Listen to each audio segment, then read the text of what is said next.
people banjye, ibintu nizere ko mumeze fresh, mumeze neza, ibintu ari amahoro. Ni kubereka uburyo mwakoresha VPN kuri MTN, kuri Airtel no kuri Mango, yohana bikaguca kubiri no gukora no kugura megabyte zawe, ukaba wakoresha VPN uri ahantu hose mu gihugu cy'u Rwanda. Twakomeje kambereka bimeze bite. Ntakabijeri hari mwana nagukuri. VPN ya mbere ni iyi ngiyi. VPN ya mbere ni iyi ngiyi iri gukora mu kazi, ni iyi ngiyi. Uraza ukayinjiramo, sori mwihangane, uraza ukayinjiramo. Jyana na update ariko ntabwo kubona akunda kuyikoresha, ntabwo ni updating. Sorry, uraza ukayitera ubundi hano yagakoze kuri MTN, uraza ukayinjiramo ukamanuka ukareba ahantu handitse Airtel Rwanda, Airtel nyine nawe urabibona. Reka nkwereke uburyo bimeze, nkwereka ahantu ushobora gukoresha kuri Airtel no kuri MTN no kuri Mango, ndabikwerekera hamwe.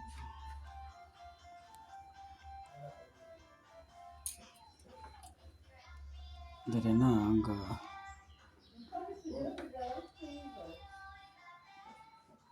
ni ako ngako murakabona, ni ako ngako. Uraza ugakanda muri kamwe muri twa bundi nakweretse, dore uraza ugakanda aka ngaka, karakora kuri Airtel neza cyane. Noneho hari indi nayo ihari ikora kuri Mango, nayo nyibereke. Nzagenda mbereka uburyo ibintu byinshi nk'uko wakiforomata telefone cyangwa ko wakikorera imeri, nzagenda mbibereka kabisa. Hari abantu benshi batazi gukora imeri, kandi imeri aba ari ingenzi mu buzima. Nkwereke ikora kuri Mango ni iyi ngiyi. Sasa rero nta fayiro ntaki, ni ukukonegita nyine kabisa, nta fayiro ntaki, kareka. Dore ngiyi ukuntu imeze, uraza ugakanda bimwe muri ibi ushaka, kimwe cyo ugakanda, ugahita ukonegita, dore ngibi. Ndabona byanze, kakiri kuri serva ya mbere, ndebe wenda aho nshaka kuyikoramo n'ibikoresho.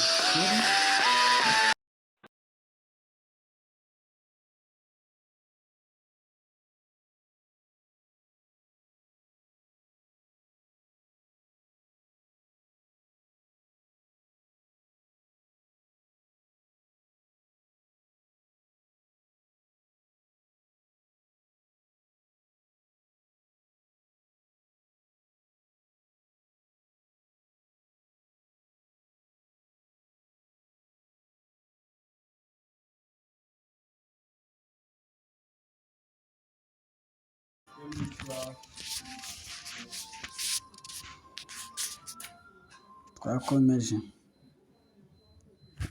ihangane byari byanze, umuntu wari umpamagariye muri video.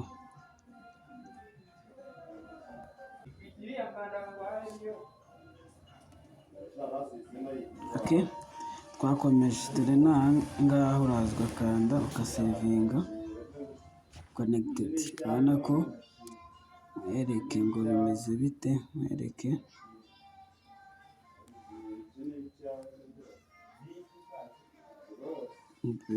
ukuntu ibintu bimeze. Sorry, ugakansaringa.